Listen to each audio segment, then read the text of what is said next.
I am dietitian Tarunpreet Kaur. I welcome you all on this platform of Nutrition Nest. So today we'll share a very small topic with you, that is PCOD or PCOS. So what exactly PCOD is? So it is polycystic ovarian disease और polycystic ovarian syndrome, ये दोनों चीज़ों से ही, ये दोनों name से ही हम इसको डिनोट करते हैं.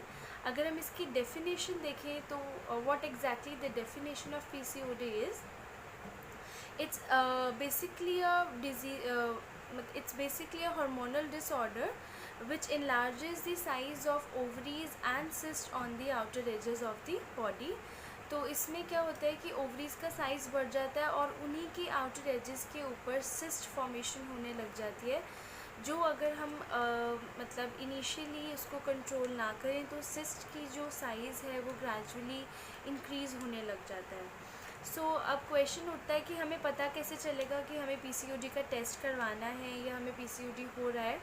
सो the symptoms are excessive facial hair. अगर आपको फेशियल हेयर आ रहे हैं या आपकी वॉइस में चेंज आ रहा है, आपको लग रहा है कि थोड़ी सी बोल्ड हार्श वॉइस हमारी हो रही है, या फिर आपके पीरियड्स मिस हो रहे हैं या आपको पीरियड्स डिले हो रहे हैं, जब होते हैं तो बहुत हेवी ब्लीडिंग है या बहुत पेन होती है, क्रैम्प्स पड़ते हैं, तब ये सारी चीज़ें जो हैं आपको सिम्टम दे रही हैं कि आपको पीसीओडी का एक बार चेकअप करा लेना चाहिए. So they are two ways to check it.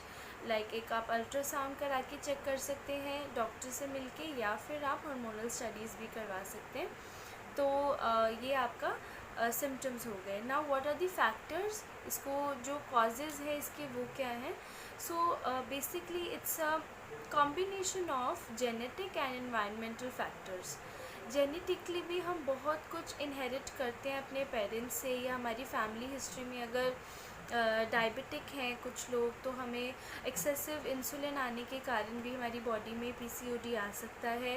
Secondly, अगर जेनेटिकली मदर को भी ये इश्यूज़ रहे हैं फेशियल हेयर या एक्सेसिव मेल हार्मोन्स के, तो वो हमें भी आ सकते हैं. एंड जो इसके लाइफस्टाइल फैक्टर्स हैं, एनवायरमेंटल फैक्टर्स हैं, दैट इज़ पोल्यूशन. और जो हमारा पुअर लाइफस्टाइल है, हमारा सोने का जो पैटर्न है, स्लीपिंग पैटर्न हमारा अच्छा नहीं है. स्पेशली दीज डेज़ हम लोग बिल्कुल रेगुलेट नहीं कर पाते हैं अपनी स्लीप को. तो ये सारी चीज़ें, जो ये सारे फैक्टर्स हैं, ये कंट्रीब्यूट करते हैं towards the PCOS. Also the pollution and the plastic content in our home. हम लोग प्लास्टिक या लाइक आपका टपरवेयर हो गया, सिग्नोरा वेयर हो गया, कोई भी प्लास्टिक है, वो अगर हमारे घरों में जब तक यूज़ होता रहेगा, हम इन डिजीज़ को फेस करते ही रहेंगे. तो हम लोगों को प्लास्टिक यूटेंसिल्स बिल्कुल यूज़ नहीं करने चाहिए. एंड पोल्यूशन, स्ट्रेस तो ऑलरेडी है ही. So these are the factors of PCOD and PCOS. Now what to avoid in this, हम इसमें क्या अवॉइड कर सकते हैं. So first is caffeinated products. हमें कैफिनेटेड प्रोडक्ट्स को लिमिट कर देना चाहिए. Second is refined oils. Refined oils जितने भी हमारे घर में यूज़ हो रहे हैं उसको हमें अवॉइड करना है. थर्ड इज़ रिफाइंड प्रोडक्ट्स और प्रोसेस्ड फूड, जो पैकेज फूड्स हमारे होते हैं, like chips, biscuit, mixtures, bread, जो भी हम रेडी टू ईट आइटम्स खाते हैं, इन सब चीज़ों को हमें अवॉइड करना चाहिए. एंड प्लास्टिक की तो मैंने बात की ही थी, तो प्लास्टिक यूटेंसिल्स को भी हमें अवॉइड करना है. Now what is the solution for this. So अगर हम अपनी लाइफस्टाइल फैक्टर्स को अच्छे से मैनेज कर लेते हैं, अपनी डाइट को अच्छे से मैनेज कर लेते हैं, तो हम पीसीओडी एंड पीसीओएस को रिवर्स भी कर सकते हैं. So the best way to control PCOD is diet, through good diet, sleep, exercise and workout. Like exercise and workout is the same thing.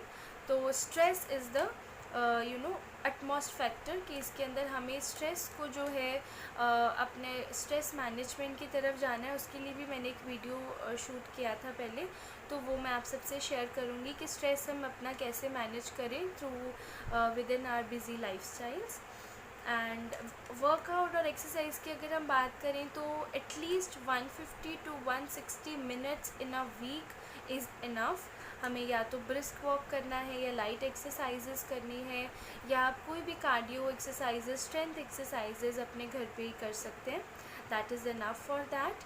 And अगर हम डाइट की बात करें तो बेसिकली सबसे पहले calcium, vitamin B12 and omega 3, ये major supplements हैं या मेजर न्यूट्रिएंट्स हैं जो हमें इस टाइम पे चाहिए होते हैं।